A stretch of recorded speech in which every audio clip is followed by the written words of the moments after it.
سامعین، پروگرام سخنور کے ساتھ آپ کا میزبان عبید بادغ عمر حاضر خدمت ہے اور سلام عرض کرتا ہے۔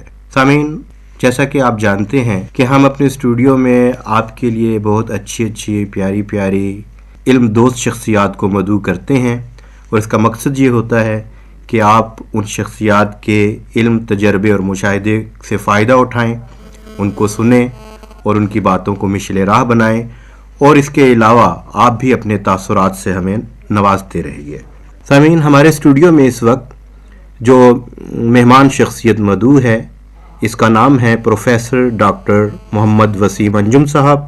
ڈاکٹر صاحب وفاقی اردو یونیورسٹی میں درس و تدریس کے فرائض انجام دے رہے ہیں، اور شعر و ادب کی دنیا میں انہیں ایک ادیب، کالم نگار، محقق کی حیثیت سے جانا جاتا ہے۔ تو ڈاکٹر صاحب، سب سے پہلے میں آپ کا بہت شکر گزار ہوں کہ آپ یہاں تشریف لائے، اور یہ بتائیے گا کہ آج کل آپ کیا سلسلہ ہیں، آپ علم و ادب کے حوالے سے، لکھنے لکھانے کے حوالے سے کچھ ہمارے سامعین کو کچھ بتائیے۔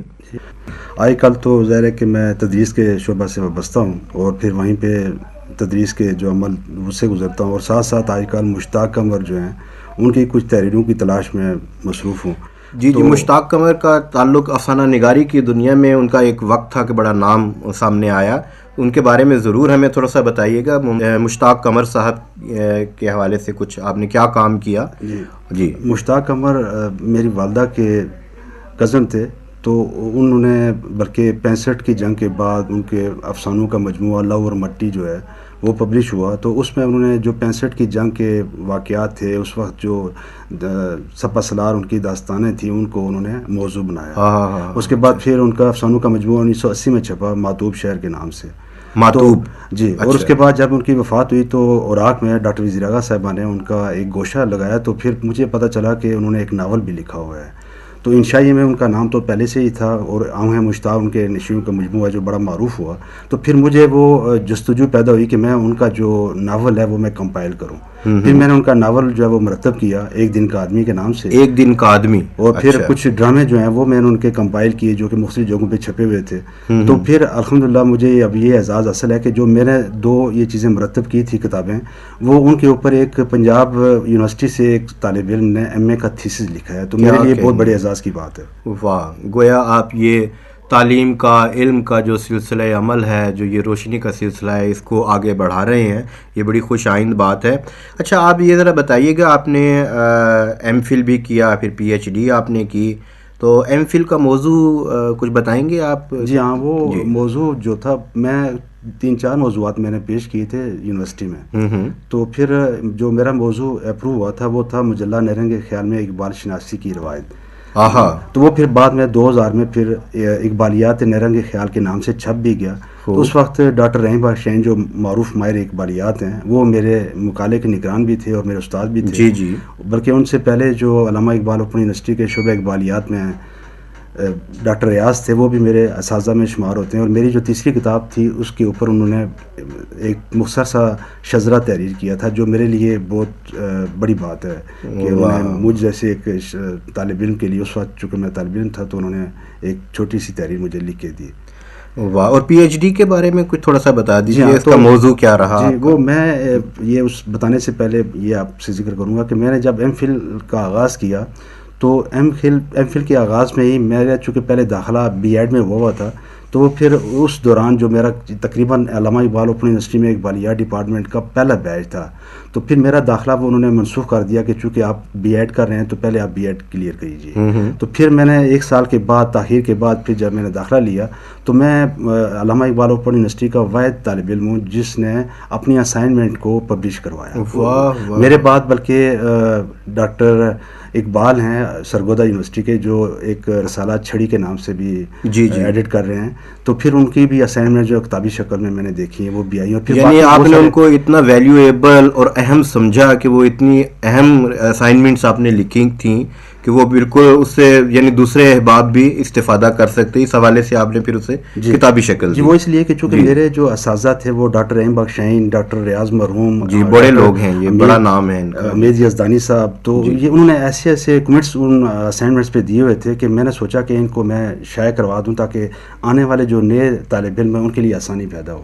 تو میں نے شروع میں ہی ایسے کام کیے ہیں یا ایسی کتابیں شائع کی ہیں تاکہ آنے والے جو اسکالرز ہیں ان کے لیے آسانیاں جو ہیں وہ ان کے لیے راہ ہموار ہو جائے. چونکہ ہم نے تو مشکلات دیکھی تھی تو ہم نے کہا کہ وہ جو ہم نے مشکلات دیکھی ہیں کم از کم نئے آنے والے جو ہیں ان کو, یعنی گویا آج کا جو طالب علم ہے وہ ان کتابوں سے استفادہ کر سکتا ہے, ان سے نوٹس بنا سکتا ہے, اس کو بہت رہنمائی مل سکتی ہے. جی الحمدللہ. جی کیا تو وہ اب یہ ہے کہ وہ تھوڑا تھوڑا کام کرتے کرتے اب اتنا کام ہو گیا کہ ایک طالب علم نے 2 سال پہلے مجھ پہ ایم فل کا تھیسس بھی لکھ ڈالا. واہ واہ. تو یہ بس اللہ کا شکر ہے کہ اللہ تعالیٰ کی خاص کرم نوازی کے تحت ہی سارا کچھ ہوتا ہے.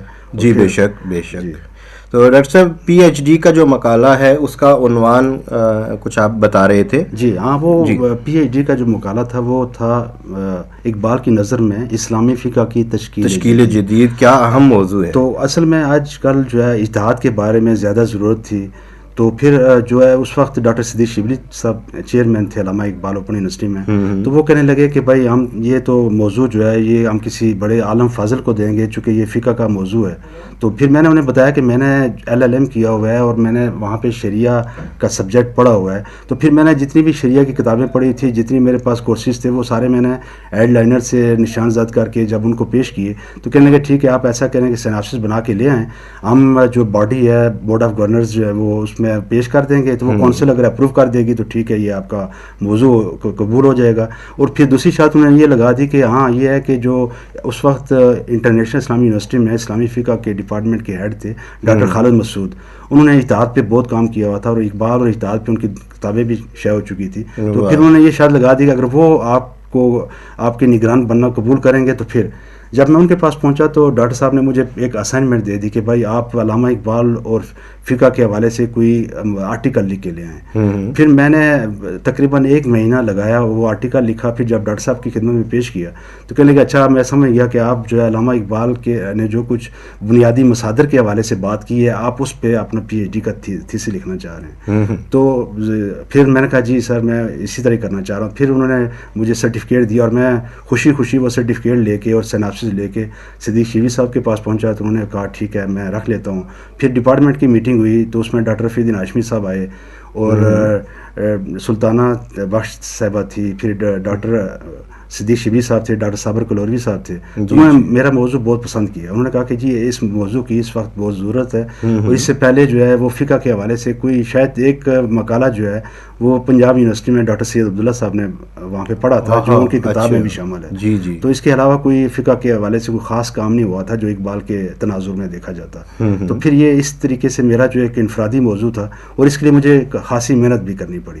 اور پھر ڈاکٹر صاحب کا حکم بھی یہی تھا کہ اقبالیات میں ہی جو کچھ فقہ کا ہے وہ آپ نے جو ہے نا اس کو پروف کرنا ہے. باہر سے جو ہے کہ یہ نہیں کہ آپ پورا چیپٹر لکھا ہو تو بس ایک پیراگراف جو اس میں اقبال کا ذکر ہو. انہوں نے کہا کہ اقبال اور اقبال کا ہی ذکر ہونا چاہیے. اور الحمدللہ مجھے ایم فل میں بھی اور پی ایچ ڈی میں بھی ایسے سپروائزر ملے کہ جو ایک تو اقبالیات میں بلند شعرا آفاق حیثیت کے حامل تھے, دوسرا یہ کہ انہوں نے مجھ سے صحیح طور پہ کام بھی لیا اور مجھے خوشی ہے.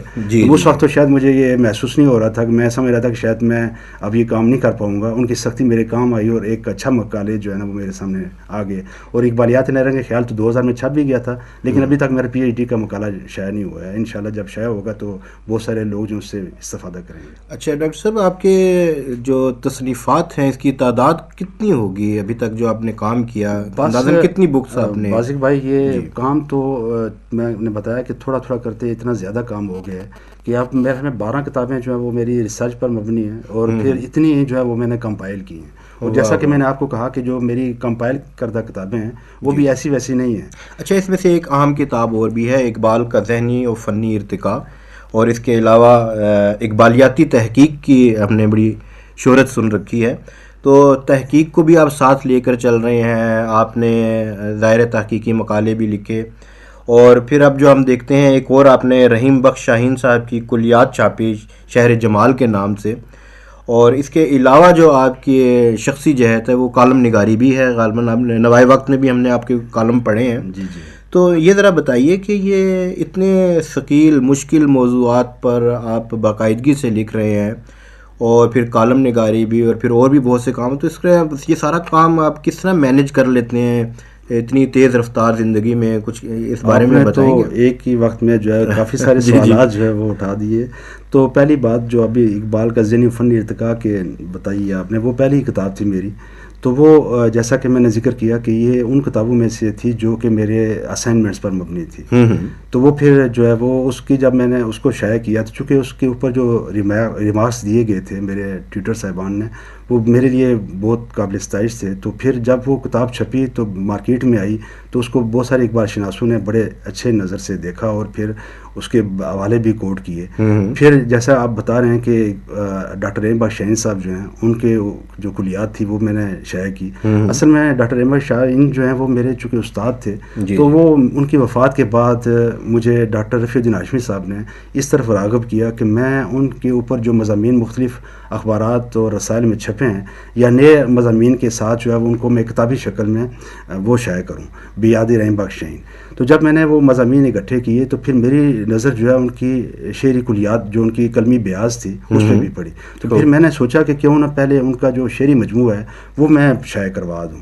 تو وہ پھر میں نے ان کی جتنے بھی اشعار تھے ان سے میں نے کچھ منتخب کر کے بہت ساری چیزیں جو ہیں اور اچھے لکھنے والوں کے دیباچے سے لکھوا کے, تو وہ پھر اس میں جو شہر جمال کے نام سے ان کی پوری کلیات جو شائع کروا دی. اس کے دیباچے میں ڈاکٹر بشیر سیفی مرحوم جو ہیں ان کا وہ بلکہ آخری تحریر جو ہے اس میں شامل ہے. جمیل آذر صاحب کا مضمون بھی اس میں ہے, بشیر ہانجا صاحب ہیں, اور پھر بہت سارے دوسرے جو دوست تھے ان نے ان پہ اوپر لکھا. فضل احمد عظیم صاحب مرحوم جو ہیں ان کا دیباچے میں مضمون شامل ہے. تو مجھے سچی بات ہے, مجھے خوشی ہوئی کہ میں نے کسی حد تک کوئی شاگرد ہونے کا حق ادا کیا. جی ماشاء اللہ. ڈاکٹر وسیم انجم صاحب, ایک چیز اور ہم اپنے سننے والوں تک آپ کی یہ رائے بھی پہنچانا چاہیں گے. آپ نے تحقیق کے حوالے سے بہت کام کیا, تو آپ کیا سمجھتے ہیں کہ اردو میں یا ادب میں ہمارے جو قدیم طرز تحریر تھا اس میں کوئی تحقیقی اصولوں کو ساتھ لے کر کچھ لکھا جاتا تھا؟ یعنی قدیم تحقیق میں اور جدید تحقیق میں آپ کچھ فرق محسوس کرتے ہیں؟ جی, وہ میں پہلے پچھلے سوال کا جواب دے دوں تو پھر اس سوال کا بھی جواب دیتا ہوں. تو پہلے وہ آپ نے اقبالیاتی تحقیق کا ذکر کیا ہے. تو اقبالیاتی تحقیق جو ہے وہ چونکہ اقبالیات کے اوپر جو ریسرچ کرنے والے اسکالر تھے ان کے لیے کوئی خاص کوئی کتاب نہیں تھی. وہ دوسری جو اردو کے اوپر اصول تحقیق کی کتابیں تھیں انہیں کو ہی پیش نظر رکھ کر اپنی تحقیق کو آگے بڑھاتے تھے. تو یہ میری تقریباً اقبالیات کے اوپر پہلی کتاب تھی اقبالیاتی تحقیق کے نام سے, جو کہ رہنمائی کا کام دیتی تھی جو اقبال کی طرف آتے تھے. تو وہ پھر چونکہ میں نے خود جو مشکلات دیکھی تھی, جیسا کہ میں نے شروع میں بتایا کہ میں یہ نہیں چاہ رہا تھا کہ میرے بعد آنے والے جو اسکالر ہیں وہ بھی انہیں سے دو چار ہوں. تو پھر میں نے وہ اقبالیاتی تحقیق جب شائع کی تو پھر بہت ساری اس کی مقبولیت میں اضافہ ہوا, اور پھر بہت سارے جو اسکالر تھے یا نئے لکھنے والے تھے انہوں نے اس کو بہت پسند کیا. اب بھی جب میں جامعہ میں پڑھاتا ہوں تو وہ پھر جو تحقیق کا مضمون میں ہی اتفاق سے پڑھا رہا ہوں, تو وہ بہت سارے اسٹوڈنٹ جو ہیں وہ اس کتاب کی فرمائش کرتے ہیں, پھر میں انہیں وہ کتاب جو ہے وہ پیش کرتا ہوں تو وہ پھر اس سے کافی مستفید ہوتے ہیں. تو اب تحقیق کے بارے میں آپ بتا رہے ہیں کہ شروع سے لے کے اب تک اگر ہم تحقیق کی تعریف یا اس کی تاریخ کا مطالعہ کریں تو اس میں جب ہم دیکھتے ہیں تو آپ دیکھیے کہ میر تقی میر نے جب تذکرہ نکات الشورا تحریر کیا تو اس وقت معلوم نہیں تھا کہ یا اس سے پہلے جو ہے اس تذکرے سے پہلے جو ہے وہ بہت سارے شاعریوں ادیبوں کے بارے میں کوئی چیز موجود نہیں تھی. اب اس میں انہوں نے کوئی اصول وضع نہیں کیے, ان کے ذہن میں جیسا آیا انہوں نے وہ تذکرے جو یادداشتیں مرتب کی, اور وہ یادداشتیں اصل میں اب بنیادی ماخذ کی حیثیت اختیار کر گئی ہیں, کیونکہ اس سے پہلے ان شخصیات کے بارے میں کسی کو کوئی معلومات نہیں ہے. اس کے بعد آپ دیکھیے کہ پھر پنجاب میں اردو, دکن میں اردو, پھر سندھ میں اردو, جو یہ ان محققین نے سلمان ندوی جو تھے وہ, اور پھر پنجاب میں اردو یہ شیروانی صاحب نے, اور پھر دکن میں اردو نصیر الدین ہاشمی صاحب نے یہ جو کتابیں لکھی ہیں تو انہوں نے تحقیق کو آگے بڑھایا. اور اس کے بعد پھر سر سید احمد خان نے اس میں بڑا عام کردار ادا کیا. وہ یہ کہ انہوں نے جب آثار السنادید کتاب پہلی دفعہ لکھی تو وہ تحقیق کے پیرائے میں لکھی تھی، لیکن انہوں نے اس میں کوئی عواشی یا ریفرنسز وغیرہ نہیں دیے. اچھا. بعد میں جب وہ کتاب پبلش ہو کے آئی تو ان کے دوستوں نے انہیں کہا کہ آپ نے اگر اس میں اس چیز کا اضافہ کر دیتے کہ کہاں سے آپ نے استفادہ کیا ہے تو پھر وہ یہ کتاب جو ایک تحقیقی پیرائے میں آ جاتی. تو ان کے ذہن میں بھی کوئی خیال آیا، تو پھر انہیں جب دوسرا ایڈیشن اس کا چھپا تو متن میں ہی پھر جن کتابوں سے انہوں نے استفادہ کیا تھا وہ انہوں نے ان کا بھی ذکر کر دیا. پھر رفتہ رفتہ اس وقت چونکہ کوئی تحقیق کے بارے میں کوئی اصول وضع نہیں تھے، کوئی خد و خال متعین نہیں تھے، جس طریقے سے جو جی چاہتا تھا وہ اس طریقے سے اپنی تحقیق کو آگے بڑھاتا تھا. پھر جامعات میں بھی ایک ہی جامعہ میں اگر کوئی مختلف ڈپارٹمنٹ تھے، بلکہ ایک ہی ڈپارٹمنٹ میں اگر کوئی نگران جو کام کروانے والے تھے وہ اپنے طور پہ ہی کام کرواتے تھے اس طریقے سے. اب جب وہ پرانے تھیسز اٹھا کے دیکھیں تو وہ مختلف حدود مطلب وہ مختلف چیزوں کی وضاحت کرتے ہیں. جبکہ اب یونیورسٹی گرانٹس کمیشن کے تحت جب کہ جامعات آئی ہیں تو ان جامعات میں باقاعدہ اصول اور وضع ہو گئے ہیں، اس کے خد و خال جو متعین ہو گئے ہیں، اور پھر اب جو ہے تمام جہاں کا بھی آپ تھیسز اٹھا کے دیکھ لیں تو وہ ایک ہی طرز پہ لکھے گئے ہیں اور ایک ہی طریقہ کار ان کا تعین ہو گیا ہے. دوسرا جامعات اتنی زیادہ ہو گئی ہیں کہ اب بہت سارے طالب علموں کو مواقع مل گئے ہیں، ورنہ تو پہلے ایک آدھ یونیورسٹی ہوتی تھی اور اس میں بھی وہ موضوع پہ کوئی خاص کام نہیں ہوتا تھا اور بہت کم چند لوگ ہیں جن کا نام گنتی کے لیے جا سکتے تھے. اب تو تعداد اسی وجہ سے زیادہ ہو گئی ہے کہ اس طرف رغبت بھی زیادہ ہے، لوگوں کا رجحان بھی آ گیا ہے اور بہت ساری جامعات بھی آ گئی. اور پھر تقریباً جیسا کہ آپ نے ہماری جامعہ اردو کا ذکر کیا تو اس میں بھی ہمارا جو ڈپارٹمنٹ ہے اس میں ہمارے جتنے بھی فیکلٹی ممبر ہیں سارے ڈاکٹریٹ ہیں. تو وہ جو ان کی نگرانی میں کام کرنے والے ہیں وہ پھر اسی تناظر میں جو کہ HEC کا کرائٹیریا ہے اس کے مطابق ہی وہ اپنی ریسرچ یا آگے سپروائز کرتے ہیں اور بچے جو ہیں وہ اپنی تھیسز مکمل کرتے ہیں. کیا کہتے ہیں گویا جدید عہد جو ہے اس میں شعر و ادب ہو، کچھ اور موضوعات ہوں، اس میں تحقیق جو ہے یہ بنیادی کام انجام دیتی ہے. اور پہلے کی نسبت گویا قدیم جو تذکرے تھے اس میں غلطی کے امکانات بہت زیادہ ہوں گے اور تحقیقی مغالطے بھی بہت شامل ہوں گے. لیکن آپ نے لیکن اب یہ ہے کہ تحقیق ایسے راستے پہ استوار ہو گئی ہے کہ اب جو ہے وہ کوئی مشکل نہیں رہی، کیونکہ بہت ساری چیزیں جو ہیں جو پرانے کچھ نسخے تھے وہ بھی نئے سرے سے مرتب ہو کے ہمارے سامنے آ گئے ہیں. بہت ساری کتابیں بھی ہیں اب، بلکہ اصول تحقیق پر تو بہت زیادہ کتابیں آ گئی ہیں، بلکہ اس کے اوپر بھی بہت سارے اسکالرز نے اپنا تحقیقی کام جو ہے وہ کر لیا ہے. کیا کہنے. تو ڈاکٹر وسیم انجم صاحب، کیا آپ اس حوالے سے ہمارے نئے لکھنے والوں کو، ادیب و شاعروں کو اور جو کریٹکس ہیں ہمارے، ان کو کوئی میسیج دینا چاہیں گے کہ وہ تحقیقی حوالے سے کس طرح تحقیق کو برتیں، یا جو بھی آپ ان کو ایک کوئی میسیج دینا چاہیں؟ جی ان کے لیے تو میرا یہی پیغام ہوگا کہ آپ جو ریسرچ ہے اس کی طرف بھی آئیں، کیونکہ شاعر جو ہیں وہ عموماً ریسرچ کی طرف کم آتے ہیں. جی اور پھر جب کام کرتے بھی ہیں تو وہ انہیں مشکل سے دو چار ہونا پڑتا ہے، کیونکہ جو ریسرچ ہے اس میں بہت ساری کتابوں کا پڑھنا پڑتا ہے، پھر بہت ساری لائبریریوں میں جانا پڑتا ہے اور بہت سارے لوگوں سے ملنا بھی پڑتا ہے. تو پھر چونکہ اگر یہ نئے آنے والے یا نئے لکھنے والے شعر اور ادب کی طرف رغبت کرنے والے اگر وہ آئیں گے تو وہ پھر جب اپنا مطالعہ بڑھائیں گے تو یقیناً وہ تحقیق کی طرف آئیں گے، تو پھر ان کا مطالعہ بھی اس میں بھی وسعت آئے گی اور پھر تحقیق بھی ایک نئے تناظر. گویا ہمارے شعراء اور ادیب حضرات یا ہمارے جو طالب علم ہیں جب وہ کوئی مقالہ، مضمون، نثر میں کچھ لکھنا چاہتے ہیں تو ان کو چاہیے کہ وہ تحقیق پر اس کی بنیادیں جو ہیں وہ استوار کریں. گویا آپ کا میسیج یہ ہوا. تو میں ایک اور بات پوچھنا چاہوں گا آپ سے کہ آج کل کوئی نئے عزائم آپ کے، نئی کتابیں یا کس حوالے سے کام کر رہے ہیں؟ آئندہ مستقبل کے کیا موضوعات ہیں آپ کے؟ جی آج کل تو جیسا شروع میں بتا چکا ہوں کہ مشتاق قمر کی بہت ساری تحریریں جو ہیں ان کو میں اکٹھا کر رہا ہوں، اور ان کے اکٹھے کرنے میں ان کی بہت سارے جو ان کے چھوٹے بھائی منیر نیر تھے وہ بھی افسانے لکھتے تھے، وہ ان کی بھی بہت سارے افسانے میرے سامنے آ گئے ہیں جو کہ افروزہ ہلال میں بھی چھپتے رہے ہیں، اس کے بعد پھر نیرنگ خیال میں بھی شائع ہوتے رہے ہیں.